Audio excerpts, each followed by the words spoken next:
నీ చెల్లెలు నా కొడుక్కి ప్రపోజ్ చేసిందే అనుకో, డబ్బున్న ఇంటికి కోడలవ్వాలని ఎరవేసినట్టుంది నీ చెల్లె.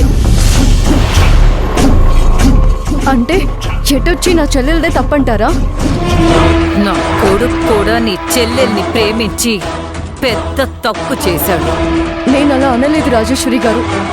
గతంలో మనిద్దరి మధ్య జరిగిన వివాదాలని మర్చిపోండి. మర్చిపోవాలా? మర్చిపోయేలా చేసావా నువ్వు? నువ్విచ్చిన అవమానం అనే బహుమానాన్ని భద్రంగా భద్రపరుచుకున్నాను. అవన్నీ మర్చిపోయి నీ చెల్లెలతో నా కొడుకు పెళ్ళంటే సంతోషపడాలా? నా మీదున్న కోపంతో నా చెల్లెలి ప్రేమని కాదనకండి రాజేశ్వరి గారు. నేను మీ కొడుకు విజయ్ని కూడా కలిశాను. మీ కొడుకు నా చెల్లెల్ని మనస్ఫూర్తిగా ప్రేమించాడు. దయచేసి వాళ్ళిద్దరిని ఒకటి చేస్తే బాగుంటుంది. ఓహో, నా కొడుకును కూడా కలిసావా? అంటే వాణ్ణి నీ పోలీస్ బుద్ధితో బెదిరించావా? చచ్చ అలాంటిదేమీ లేదండి.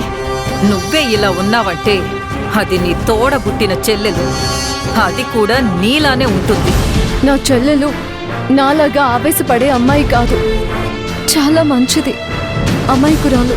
ఆహాహాహా, అమాయకురాలా అది?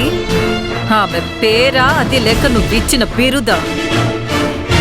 నీ చెల్లెలు అమాయకురాలైతే దాన్ని భాగ్యవంతురాల్ని చెయ్యడానికి, నా ఇంటి కోడల్ని చేయడానికి నువ్వు వేసిన మాస్టర్ ప్లాన్ ఇదంతా. అలా ఏం కాదండి. వాళ్ళిద్దరు ఇష్టపడుతున్నారని తెలుసుకున్నాకే పెళ్లి విషయం మాట్లాడదామని మీ దగ్గరికి వచ్చాను. సరే, ఆడపిల్ల అక్కగా వచ్చావు కాబట్టి నేను ఆలోచించుకోవాలి. ఆలోచించుకోండి రాజేశ్వరి గారు. ఏం ఆలోచన చేసినా ఫైనల్గా అయితే వాళ్ళిద్దరి పెళ్లి చెయ్యాలి. డిమాండ్ చేస్తున్నావా? దబాయించి అడుగుతున్నావా? మీకు దండం పెడుతున్నాను రాజేశ్వరి గారు.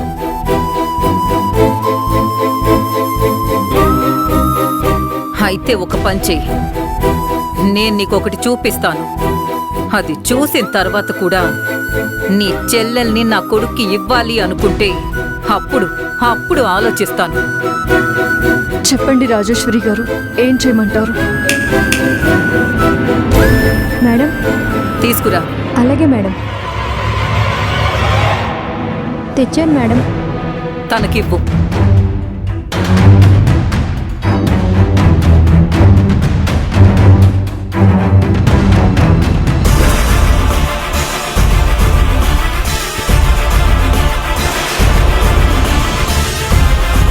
లైఫ్లో మీకు బురదని చూసినా నన్ను చూసినా మీకు ఈ అవమానమే గుర్తుకు రావాలి.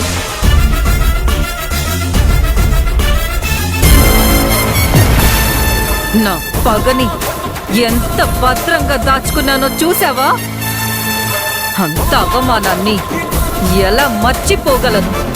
మర్చిపోకూడదనే ఉతక్కుండా ఇలానే పెట్టాను. ఇప్పుడు చెప్పు, నీ చెల్లెల్ని నా ఇంటి కోడలుగా చేస్తావా